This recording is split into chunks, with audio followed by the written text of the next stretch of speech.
না টিচার আয় না মাস্টার আয় না, এটা মানে এমনি করে দিয়েছে, দেখ কেউই দেখভাল করে না। এটা ডাস্টবিন, এটা দক্ষিণের কালীবাড়ি ব্রিজ সংলগ্ন, দক্ষিণ ইন্দ্রনগর কালীবাড়ি ব্রিজ সংলগ্ন। এটা ঠিক হোক, স্টুডেন্ট আয়োগ ভালো পরিবেশে খেলাধুলার ব্যবস্থা ও আড্ডাখানাতে যাতে মুক্ত পাই আমরা, আর অন্য কিছু না। আড্ডাখানাতে মুক্ত চাই, এটা আড্ডাখানার উপরে পরিচয় নেশা আড্ডাখানা। নেশা আড্ডাখানা একটা অংশ, আর একটা লোক আয়া এখানে বসবাস করতেছে প্রায় 2 বছর, তা আর ঘুমাইতে পারে না। আমার ঘরে আর ঘুমাইতে পারে না, তার মায়ের পিঠ এসে মানে আমার এই আড্ডা দিয়ে মোচকা বিশ্রী গালি গালাজ করে, হই আল্লাহ হাঁস, মানে বিশ্রী গালি গালাজের শেষ নাই।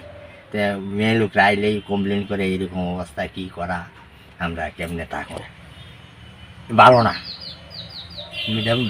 এটা ড্যামেজের পথে, এটা সোজা কথা, এটা চলার লাইক নেই।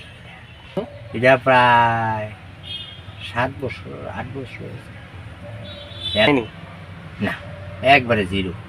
টিচার আয় না, বাচ্চারা আয় না, পার্কটাও ভালো না, কেউই আয় না। এখানে একটা লোক কইতে যারা আইসে আয়া তো নেশা টেশা করে এখানে, তাহে একটা মেয়ের নিয়ে, মানে খুব অশান্তির বাতাবরণ, মানে এটা একবার